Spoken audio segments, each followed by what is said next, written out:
Listen carefully, because what I'm about to tell you, most people will never have the courage to hear. The world does not care about your feelings. It does not reward your sacrifices. It does not notice your silent suffering. And it absolutely does not owe you anything. You were born into a game, a cold, ruthless, beautifully brutal game, where the rules were written by the powerful for the powerful. And the moment you forget that, you become a pawn. Machiavelli understood this. He didn't sugarcoat reality or dress it in false hope. He looked at human nature, raw, stripped bare, and he told the truth that most men fear to speak. Here is what the greatest minds throughout history quietly understood. The most dangerous man in any room is the one who has chosen himself, not arrogantly, not blindly, but deliberately, with the cold precision of a man who has looked at the chaos surrounding him and decided that none of it will ever touch him again. That man is untouchable. That man is free. And that man is exactly who you are about to become. Drop a comment and type, "I choose myself." Number 2, the diagnosis. Why they want you distracted. Let me show you something that will permanently change the way you see the world around you. Every single day, from the moment you open your eyes to the moment you collapse into sleep, there are forces working against your peace. Not dramatically, not obviously, but quietly, systematically, and with devastating consistency. Your attention is being harvested. Your energy is being redirected. Your joy is being slowly, methodically drained. And most of the time, you are handing it over willingly without even realizing it. This is not paranoia. This is power psychology. The people who understand control have always known one fundamental truth. A distracted man is a manageable man. Keep him anxious and he will seek comfort in consumption. Keep him comparing himself to others and he will never build anything of his own. Keep him emotionally reactive and he will make decisions from a place of weakness every single time. Machiavelli wrote that the wise ruler controls the narrative because whoever controls the narrative controls the people within it. And right now, the narrative being fed to you is this, that your worth is external, that your peace must be earned through approval, that your joy depends on what other people think, say, or do. That is a lie, a carefully constructed, deliberately maintained lie, designed to keep you looking outward, so you never turn that ruthless gaze inward and discover the immovable power that already lives inside you. The moment you see it clearly, truly clearly, something shifts. You stop reacting. You stop explaining yourself. You stop performing for an audience that was never really watching for your benefit in the first place. You become the observer, silent, calculated, unbothered, because a man who cannot be distracted cannot be defeated. A man who guards his mental space with the same ferocity he would guard his life. That man operates on a completely different level from everyone around him. That is where we are going, and we are just getting started. Type, "They cannot distract me," in the comments right now. Number 3, the decision. The day you stop being available to everyone. There comes a moment in every man's life, a quiet, unremarkable moment that changes everything. It doesn't arrive with fanfare. There is no dramatic music, no sign from the universe, no person standing beside you cheering you forward. It arrives in silence. It arrives in exhaustion.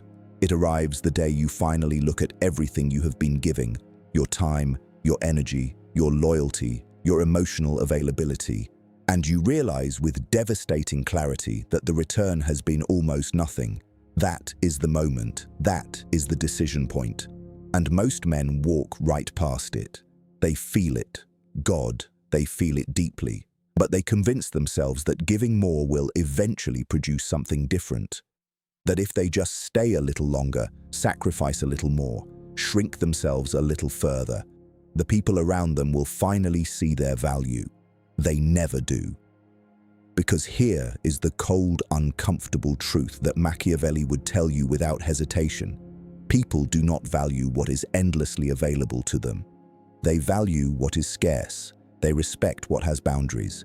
They are drawn to the man who can look them in the eye and communicate without a single word that his time and his peace are not negotiable. The day you stop being available to everyone is the day you become valuable to the right ones. This is not cruelty. This is not coldness for the sake of it. This is strategic self-preservation, the most important decision a man with ambition can make. You cannot build an empire while you are emotionally bleeding out for people who have never once considered your cost. You cannot think clearly when your energy is scattered across a dozen people who drain more than they deposit. You cannot protect your peace while your doors remain wide open to everyone with an agenda. Close the doors. Raise the drawbridge. Choose, with ruthless intentionality, who gets access to your time, your mind, and your energy. That decision is not selfish. That decision is the foundation of every powerful life ever built. Type, "My peace is not negotiable," in the comments below. Number 4. The isolation. Why the wolves walk alone. Understand something that the comfortable, the mediocre, and the emotionally dependent will never tell you. Solitude is not punishment. Solitude is preparation. The greatest conquerors in history, the most formidable minds, the men who bent the arc of entire civilizations to their will, they all shared one defining characteristic that their contemporaries could never quite understand. They were comfortable alone. Deeply, powerfully, unapologetically comfortable in their own silence, while others filled their emptiness with noise, with crowds, with the hollow validation of people who meant nothing. These men sat with themselves. They studied themselves. They sharpened themselves in the quiet, the way a blade is sharpened not in battle, but in the stillness before it.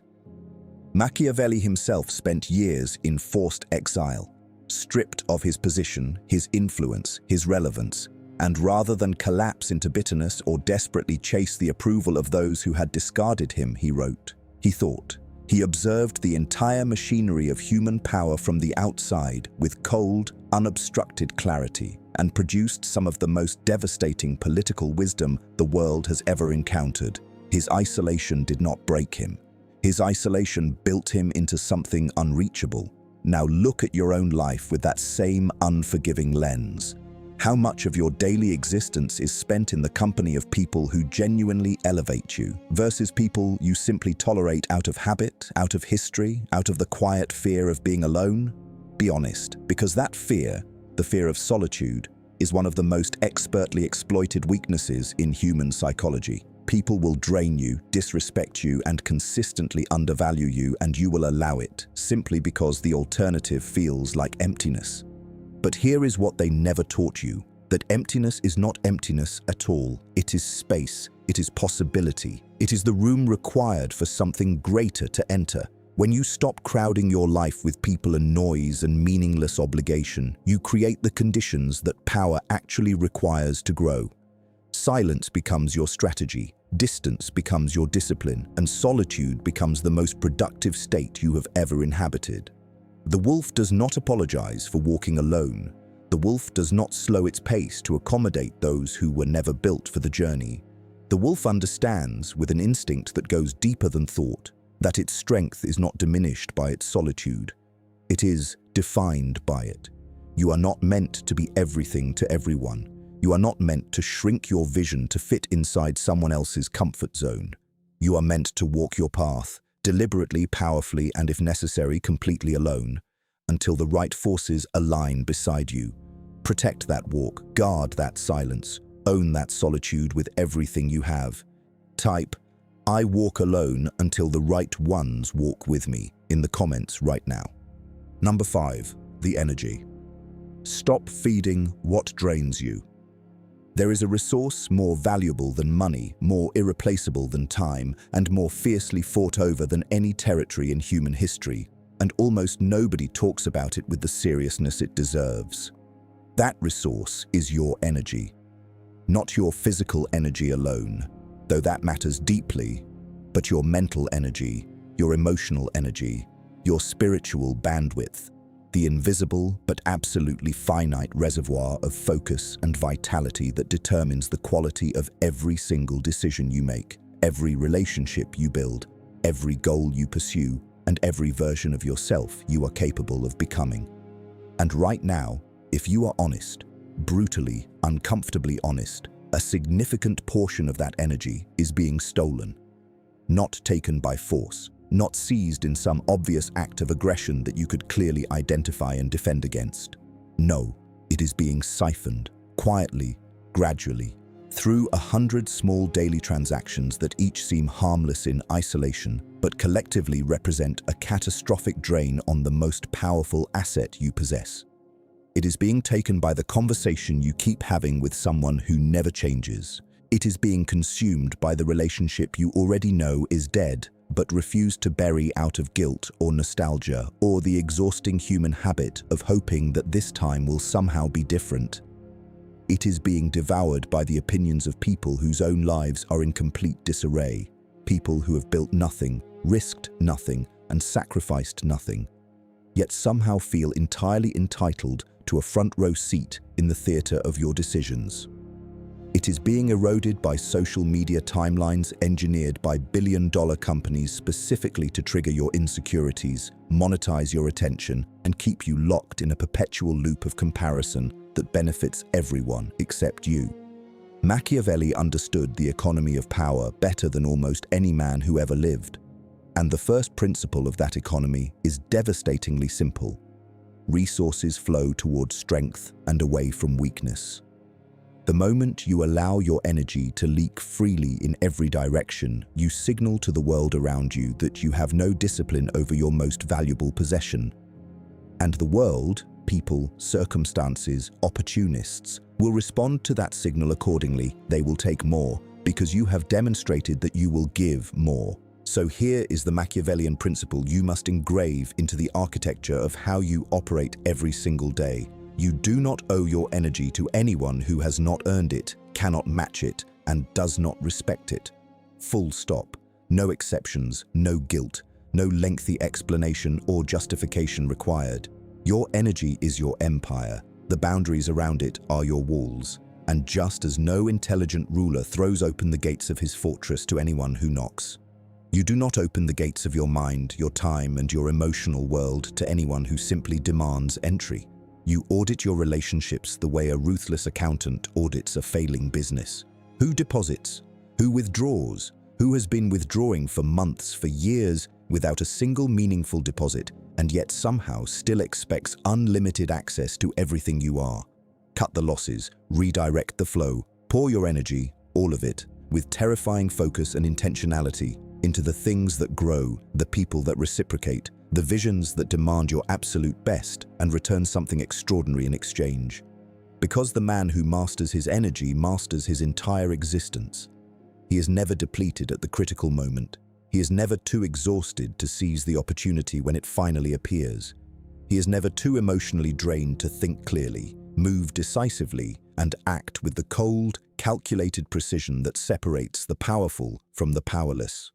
Protect your energy like your life depends on it, because in every way that actually matters, it does. Type, "My energy is my empire," in the comments right now.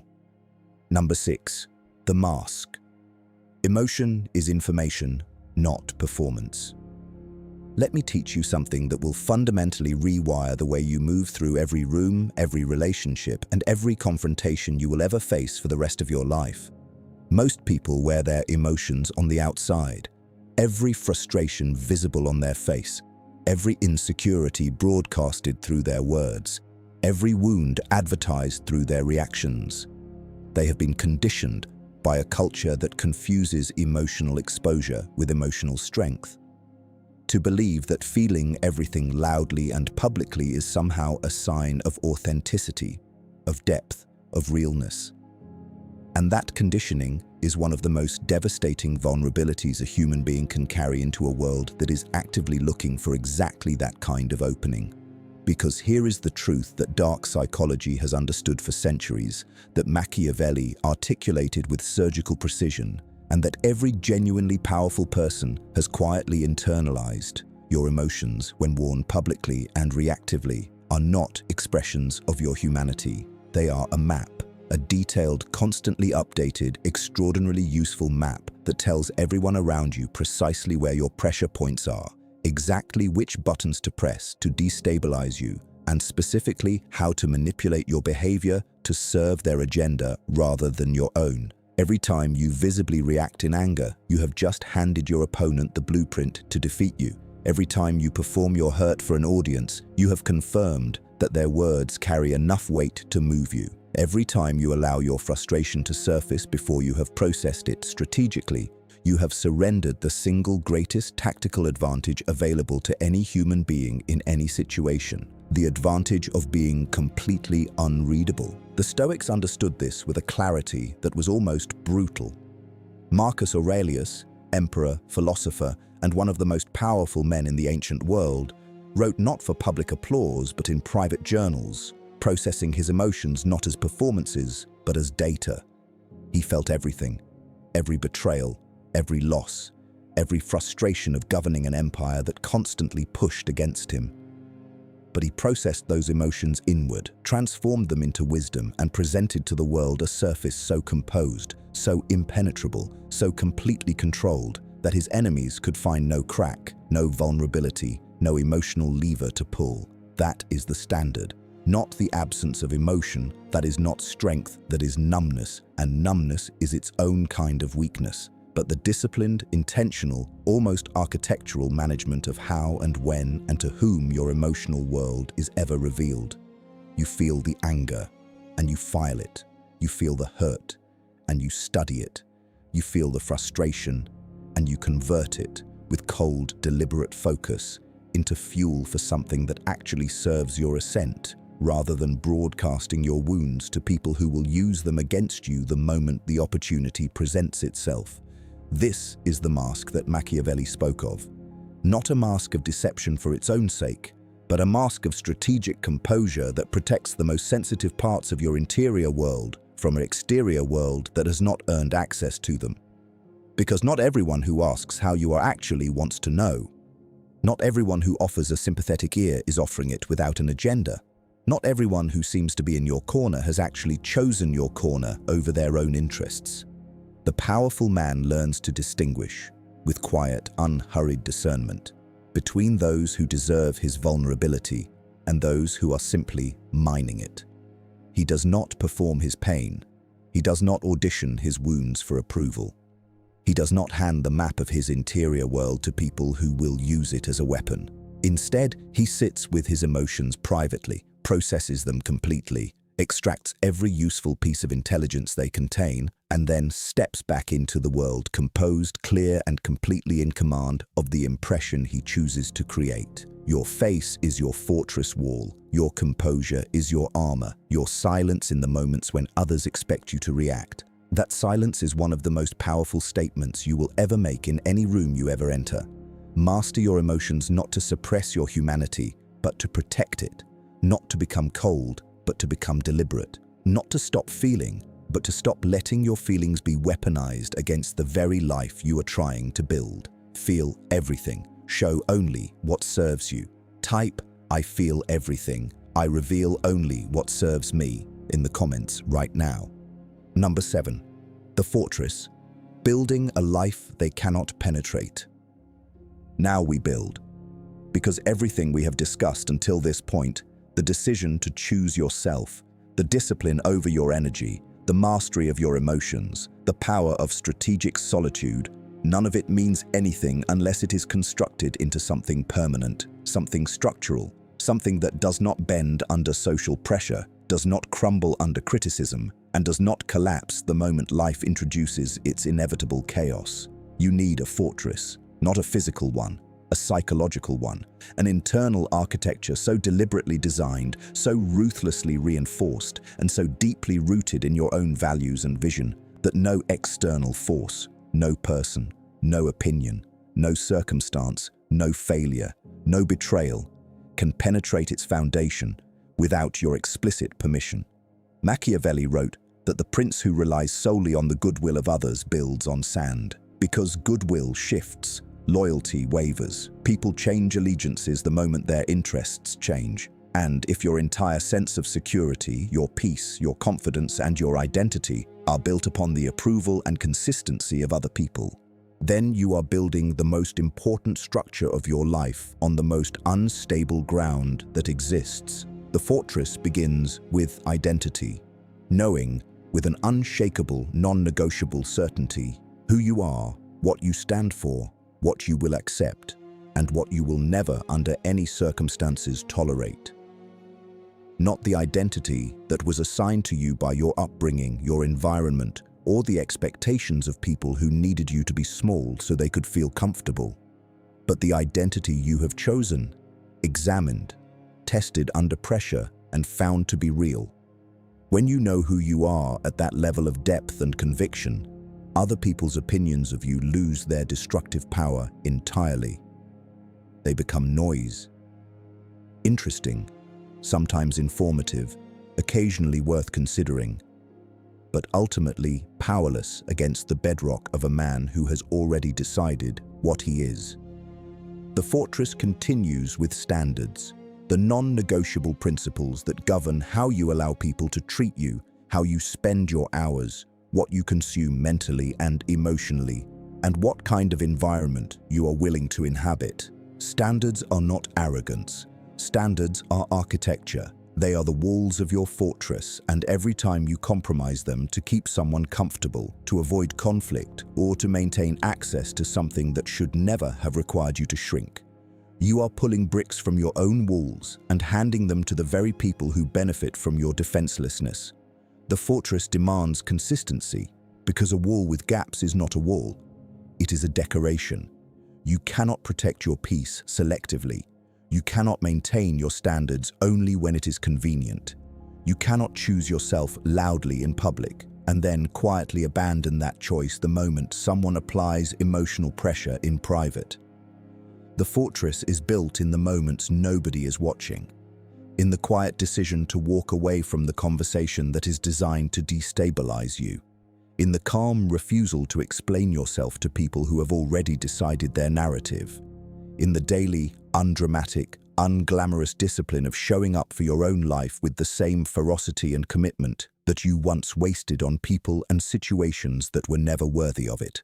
Build the fortress, reinforce it daily, and never, under any circumstance, for any person, for any promise, open the gates to someone who has already demonstrated that they do not respect what lives inside. Type, "I am building something they cannot break" in the comments right now. Number 8. The fire, turning pain into power. Every man who has ever built something truly formidable, every man who has ever risen from the wreckage of betrayal, humiliation, loss, or failure, and emerged not merely intact, but fundamentally transformed into something more dangerous, more focused, and more powerful than he was before.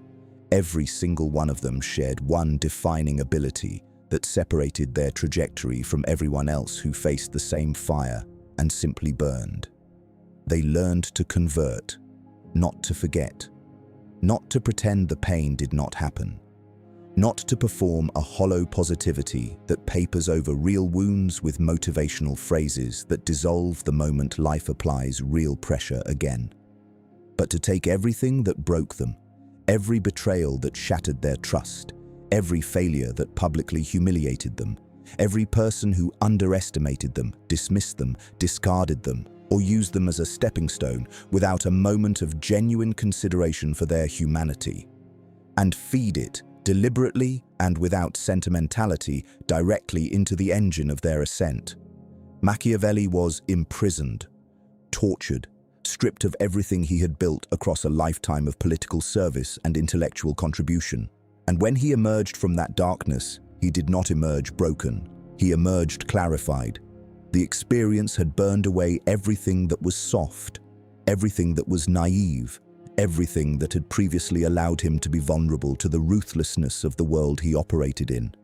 And what remained was something razor-sharp, something deeply perceptive, something that could see through the performance of power to the cold mechanics beneath it.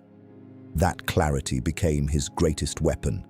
And your pain, the specific, personal, uniquely yours pain that you have been carrying, perhaps for years, contains exactly the same potential, but only if you make a decision that most people are too emotionally comfortable to make.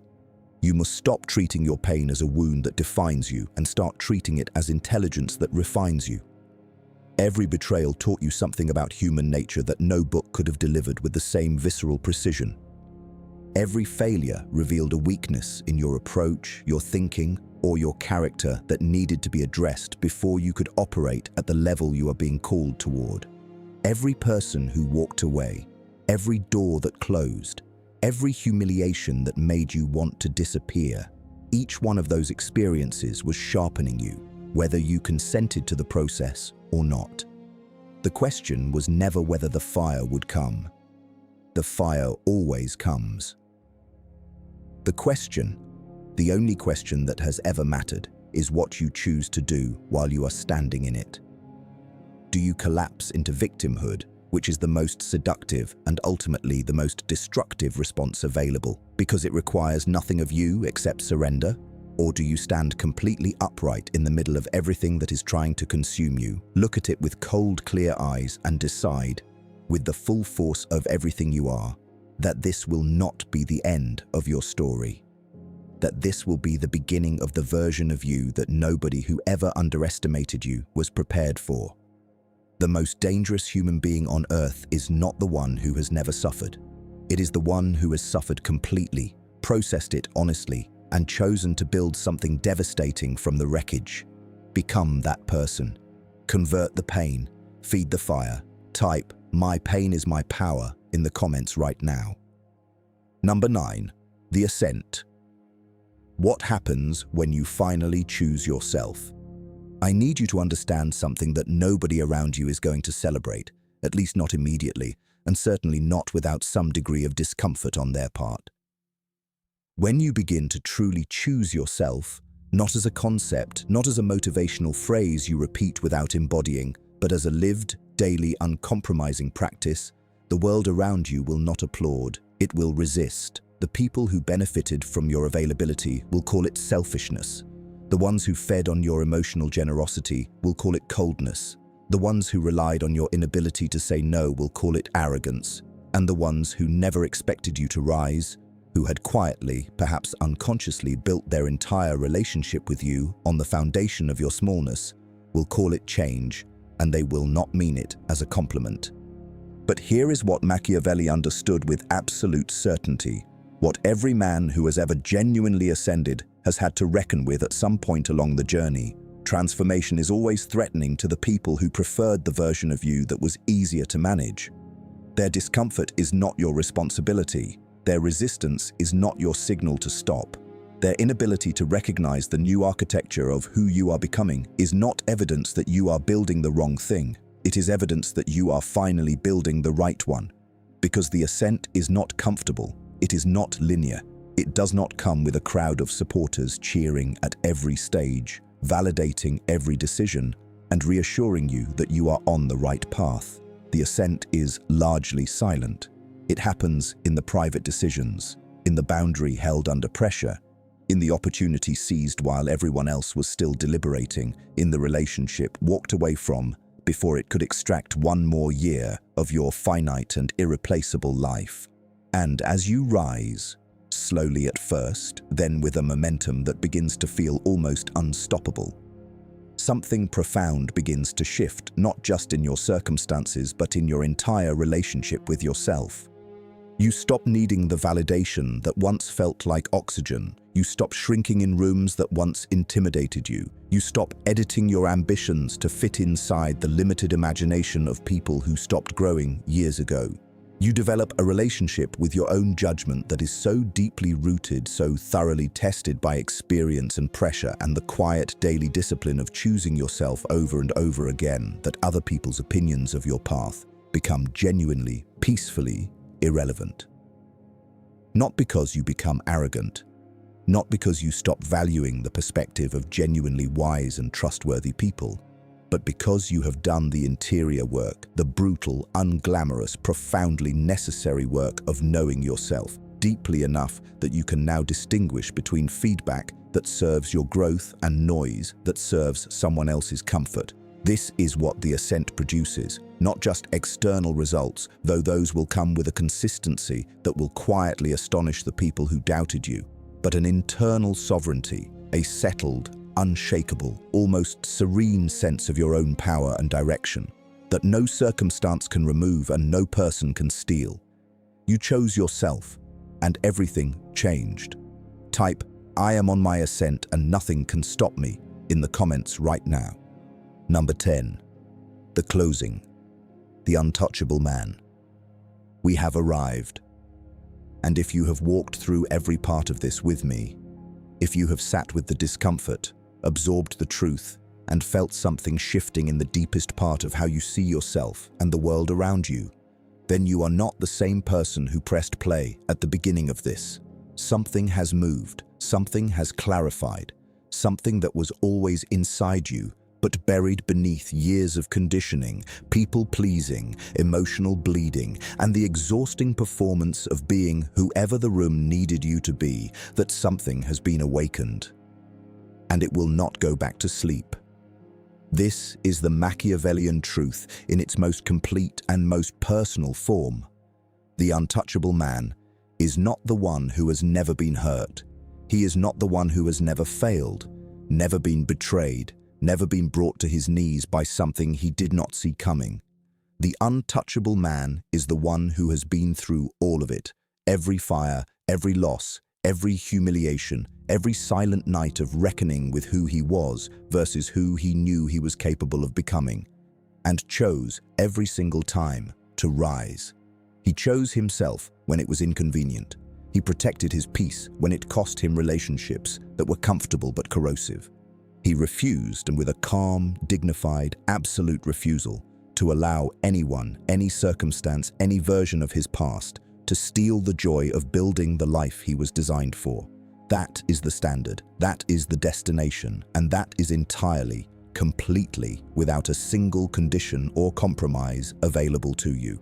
Not someday, not when the circumstances are perfect, not when everyone around you finally understands your vision and stops creating friction.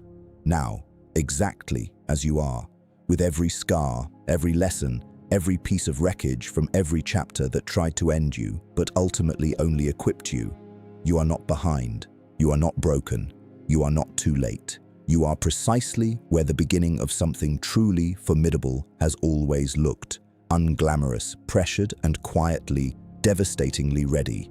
Choose yourself, protect your peace, and refuse, with every ounce of power you have built through every page of this journey, to let anyone steal your joy. Ever again. Type, "I am untouchable," in the comments right now. Because that is not a wish. That is a declaration. And declarations from men who mean them, they echo. If this reached something real inside you, hit that like button, subscribe to Machiavellian Mind, and turn on notifications. Because what is coming next will take everything we built here and forge it into something even more powerful. The journey has just begun.